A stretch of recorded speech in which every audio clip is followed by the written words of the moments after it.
Pemirsa, apa kabar akhir pekan Anda? Anda menyaksikan NTV News Flash bersama saya, Gati Kamka.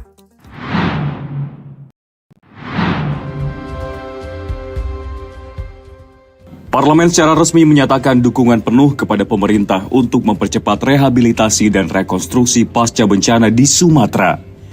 Wakil Ketua DPR RI Sufmi Dasko Ahmad menegaskan langkah ini sebagai upaya menarik penanganan bencana ke skala nasional agar lebih terkoordinasi dan efektif.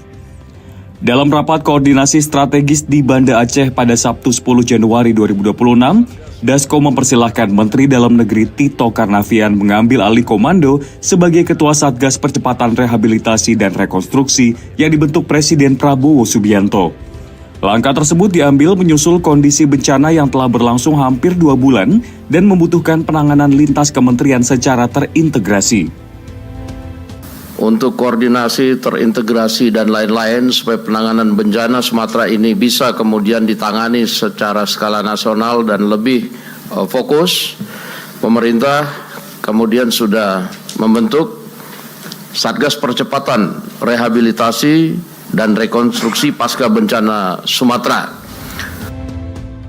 Dasko menjelaskan, Satgas pemerintah dibentuk untuk meruntuhkan sekat-sekat birokrasi yang selama ini menghambat percepatan penyaluran bantuan dan pemulihan wilayah terdampak. Dengan satu komando nasional, seluruh kementerian dan lembaga diharapkan dapat bergerak serempak dan lebih masif di lapangan. Dalam skema baru ini, pelaksanaan teknis penanganan bencana sepenuhnya berada di tangan eksekutif. Sementara DPR RI akan memfokuskan peran pada fungsi pengawasan dan penganggaran. Nah, tentunya Satgas ini yang mulai hari ini akan mengambil alih untuk melakukan eksekusi di lapangan, dan untuk selanjutnya Satgas Pemulihan Pasca Bencana DPR RI akan menyertai untuk kemudian menjalankan fungsinya sebagai fungsi dari DPR, tentunya membantu mengkoordinasikan Satgas pemerintah untuk mengeksekusi kebijakan-kebijakan di lapangan. Secara simbolis, Dasko menyerahkan tongkat estafet kepemimpinan kepada Tito Karnavian yang dinilai memiliki pengalaman kuat dalam manajemen krisis dan koordinasi lintas wilayah.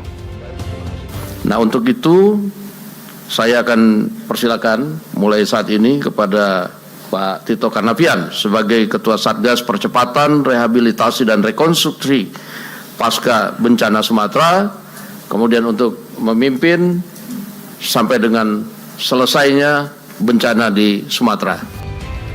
Dengan pengalihan komando ini, pemerintah menargetkan percepatan pemulihan infrastruktur, ekonomi, dan kehidupan sosial masyarakat terdampak dapat berjalan lebih terukur dan berkelanjutan. Tim Liputan NTV melaporkan.